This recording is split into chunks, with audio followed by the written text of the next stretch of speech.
Vous allez bien?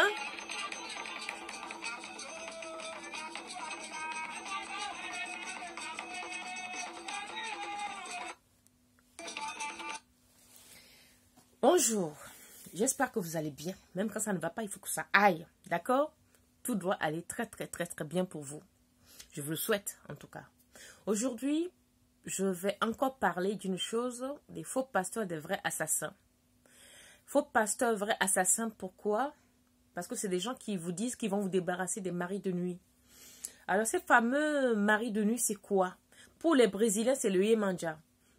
Les Haïtiens, je ne sais pas trop. Pour les Gabonais, c'est le Bombayano. Pour Togolais, Béninois, c'est le Mamiwata. Et pour les escrocs patentés, c'est le mari de nuit. Tout simplement.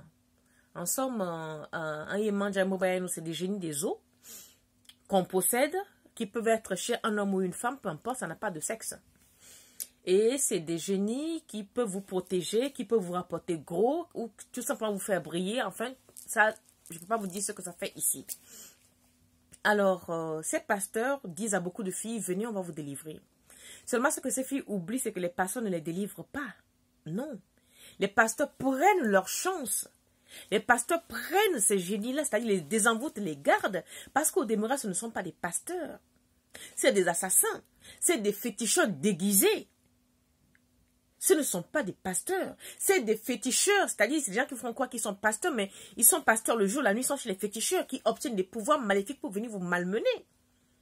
Parce que lorsque un pasteur dit qu'il veut t'en débarrasser de ton mari de nuit, alors je vais vous poser une question, vous les filles qui croyez à ça, est-ce que tu penses qu'on peut te retirer ton sang? Est-ce que tu peux changer ton sang? C'est-à-dire que quelqu'un dit que je vais te changer ton sang, je vais mettre de l'eau à la place. Ou je vais te retirer ton sang parce que ton sang t'embête. Je ne le remets pas autre chose, je retire ton sang et tu vas vivre. Tu ne peux pas. Donc, ces fameux maris de nuit, c'est pareil. C'est quelque chose qui est une somme de protection pour vous, qui vous fait briller, qui vous donne de la chance, qui vous protège, qui vous fait du mal ou quoi. Il est en vous, il vous habite, c'est à vous. Il y a des cérémonies qu'on fait dans tous les pays. Quand vous allez à Salvador de Bahia, c'est-à-dire qu'ils sont même plus forts qu'en Afrique aujourd'hui, dans ces choses-là. Quand vous allez en Haïti, ces gens-là reproduisent des cérémonies jadis, des anciennes cérémonies de Yemanja, de Mamiwata, de Bombayano.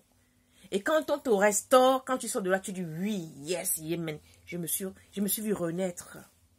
Oui. Donc aucun pasteur ne peut vous retirer ça. Mes sœurs, quand un pasteur te dit viens, je vais te retirer le mari de nuit, sache qu'il a vu sur toi une étoile qui brille, il veut se les approprier. Mais fiez-vous. Pourquoi je vous raconte ça?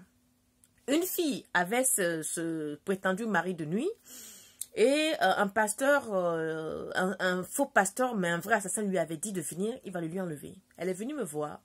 Je lui ai dit, écoute, moi de ce que je sais, ça on ne l'enlève pas. On fait des cérémonies pour le calmer, pour l'apaiser, pour te mettre en communion avec lui, pour que vous fassiez la paix. Mais te le retirer ou te le jeter aux orties parce qu'il t'embête, ça, aussi bien au Togo, au Gabon, en Haïti, j'ai jamais entendu ça. Mais bon, bref, s'il lui dit qu'il peut, vas-y, moi je ne peux pas te retenir, c'est ta vie. La fille est partie. Une fille brillante, hein? Elle est partie. Ils sont partis à l'église, après ils ont pris la voiture, ils sont allés à Rouen, enfin, au bord de mer, au bord de Seine, faire des cérémonies, la laver, je ne sais pas quoi. Quand ils ont fait leur cérémonie, au bout d'une semaine, je n'avais pas de nouvelles, j'appelle la fille.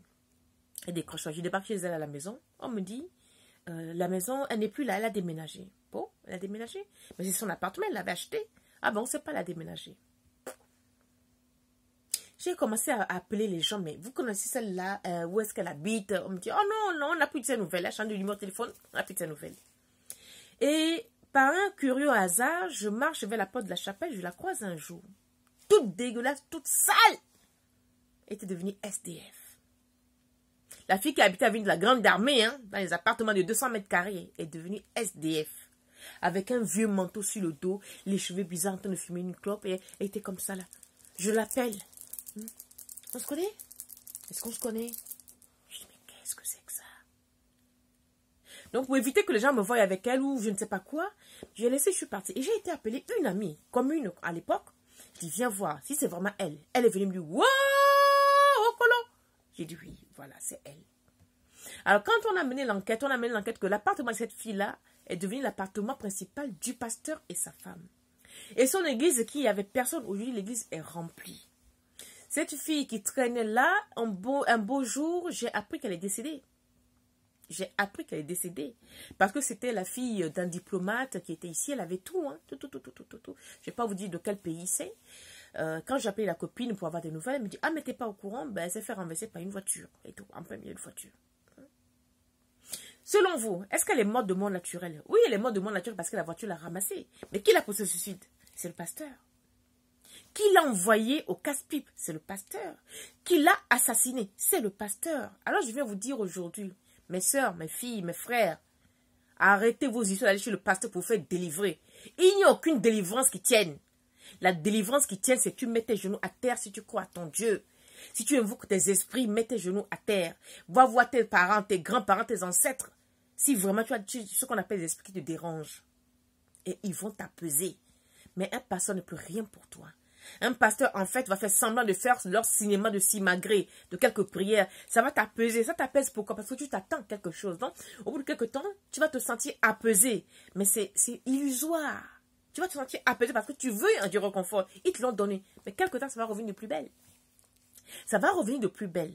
Donc, toutes les filles, tous les hommes ou toute personne qui prétendent avoir les maris de nuit, qui prétendent avoir le Yemanja, c'est-à-dire le Bombayano, le Mamiwata, méfiez-vous. C'est des esprits très dangereux quand on ne sait pas les manipuler. C'est des esprits dangereux quand on ne sait pas canaliser. Et en même temps, c'est des esprits qui font du bien, c'est-à-dire c'est des esprits de richesse. Mais il faut savoir qui vous les donnez. Il faut savoir avec qui être. Et là, j'attire l'attention de toutes les filles qui ont ces genres de phénomènes, toutes les filles qui ont ce genre de Yemandio, de Bombayano. Je vous réveille que on ne couche pas avec n'importe quel homme quand on possède ces esprits-là. Parce qu'à chaque fois que tu sors avec un homme, tu le dégages, tu laisses ton esprit. Tu lui donnes de l'héritage, tu lui donnes de la force, tu lui donnes de la puissance, tu lui donnes de la richesse. Remarquez les filles, vous qui avez ça, quand vous vous mettez avec un homme, l'homme prospère. Ses affaires brillent. Toi, tu es toujours là. Parce que vos esprits, les esprits de Mbumbayano, les esprits de Yemanja relèvent l'homme. C'est-à-dire cette lumière spirituelle qui est en nous monte, donne le pouvoir à un homme. Donc tu ne peux pas coucher avec n'importe qui. Et c'est des esprits qui ne supportent pas la saleté. Donc tu couches à gauche, tu couches à droite, là, ça c'est des conneries. D'accord? Oh non, je couche à droite, à gauche, je suis devenu bordel parce que j'ai l'esprit de Mbumbayano. Oui, on peut, mais pas toujours. C'est pas tous les Mbumbayano ou tous les Yemanja qui se livrent à boutique mon cul. Non. Il y a des esprits suprêmes. Il y a des esprits qui sont vraiment high level. Mais si tu ne sais pas que tu le possèdes, renseigne-toi. Et je dis encore aujourd'hui, avant d'aller voir un pasteur qui va te blaguer que viens, je vais t'enlever ton mari de nuit. N'y allez pas. C'est des menteurs. Ils vont vous déposséder de votre âme. Voilà le mot. Allez chez un pasteur de se faire guérir de son mari de nuit, c'est-à-dire il te vide de ton âme. Parce que ton prétendu mari de nuit, c'est ton double en fait. Tu es né avec, c'est ton jumeau invisible. C'est ton protecteur invisible. On t'enlève la protection, tu vas encore être comment? On t'enlève cette protection, tu vas être comme à toi, ma soeur. Si tu donnes ta protection à un autre homme, à un pasteur, peu importe qui il est, tu vas être comme tu n'as plus de protection, tu es vulnérable. Et tu finis comme l'autre là, elle a fini. Mais je ne l'appelle pas parce que je lui ai parlé, elle n'a pas écouté, parce qu'elle a voulu écouter le pasteur était plus fort. Alors pour moi, ce n'est pas des pasteurs, c'est des assassins. C'est des assassins qui isolent les gens, qui enfoncent les gens dans leur misère. Quelqu'un qui a une femme qui a peur, qui ne comprend pas sa vie, vous avez besoin de réconfort. Allez voir les psychologues, allez voir les psychanalystes, allez voir les psychiatres. Dégagez de chez les faux pasteurs. Si vous voulez les pasteurs, allez chez peut-être les pasteurs protestants, les pasteurs, les vrais pasteurs protestants, qui ont fait de la liturgie, qui ont fait au minimum de 7 ans comment on appelle ça, 7 ans de séminaire, qui connaissent la Bible. Pas les petits anciens féticheurs, anciens gangsters convertis dans je ne sais quoi, là, les faiseurs de miracles. Il faut arrêter. Et puis vous voulez tout le temps les miracles, vous voulez quel genre de miracle? Le miracle se produit dans vos vies tous les jours, vous ne les voyez pas. Parce que vous voulez l'ostentatoire. Le miracle se produit tous les jours, chaque instant dans votre vie, vous ne les voyez pas. Vous voulez tout ce qui est boum, bam, bam, bam, bam. Donc je viens vous dire ce soir, vos histoires de mari de nuit qu'il faut absolument retirer par un pasteur, méfiez-vous, c'est un danger. Votre mort, il est au bout. Quand un pasteur vous le retire, il retire l'âme. Un pasteur qui te retire le mari de nuit, soi-disant, il prend juste ton esprit. Il retire toutes tes chances, ma soeur. Tu lui laisses toutes tes chances. Mais méfiez-vous, pire encore, il couche avec toi pour dire qu'il va essayer de te soigner ça. Oh ah, il t'a tout pris jusqu'à vider ton âme de son sperme. C'est-à-dire, là, il t'a rincé, séché, au colo. Tu n'es plus rien. Une chaussette épinglée à la corde. Donc, méfiez-vous. Et aussi une chose, les gens qui ont ce genre d'esprit, évitez quand vous touchez vos bijoux. Vous savez, quand vous, par exemple, là, c'est juste des bijoux comme ça. Quand tu sais que tu possèdes ça, que tu as le mbumbayano là. Voilà, quand tu as des choses comme ça, quelqu'un vient dire, oh ça c'est joli. Quand la personne ne sait pas, quand quelqu'un vient et que tu vois qu'il veut toucher ces choses, tu recules. Mais s'il a déjà touché trop tard, parce que c'est dangereux. Parce que ce ne sont pas des simples, comment l'appelle-t-on, de simples bijoux pour paraître. Non, c'est des esprits. Donc, est-ce qu'on peut venir vous toucher la joue comme ça sans laver les mains? Non. Est-ce qu'on peut venir vous faire comme ça là? Est-ce qu'on a lavé les cochons ensemble? Mais quand vous voyez ces genres de perles, ces genres de choses qu'on met, qu'on arbore, et vous venez vous toucher, attention, vous ramassez des malheurs. C'est comme si vous mettez la main sur la tête de votre grand-père, de votre grand-mère. Ça ne se fait pas. Alors, c'est un conseil. J'ai vu quelqu'un faire ça il y a 2 jours. Je l'ai regardé.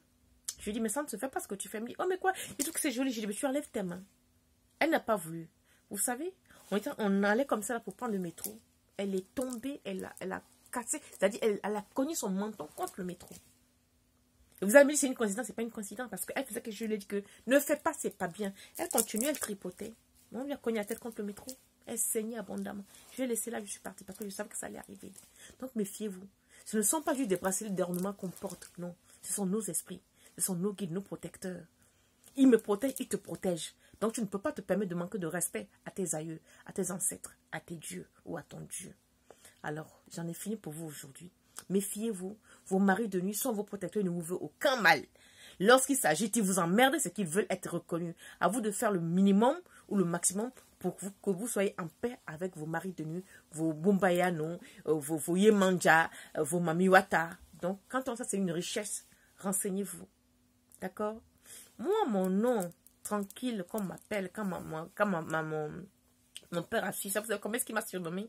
Et j'ai surnommé une dame comme ça sur Facebook. Mon père m'a surnommé. Madame redoutable, force tranquille. C'était ça, quand il veut me parler, il dit, redoutable, force tranquille. Viens, on va causer.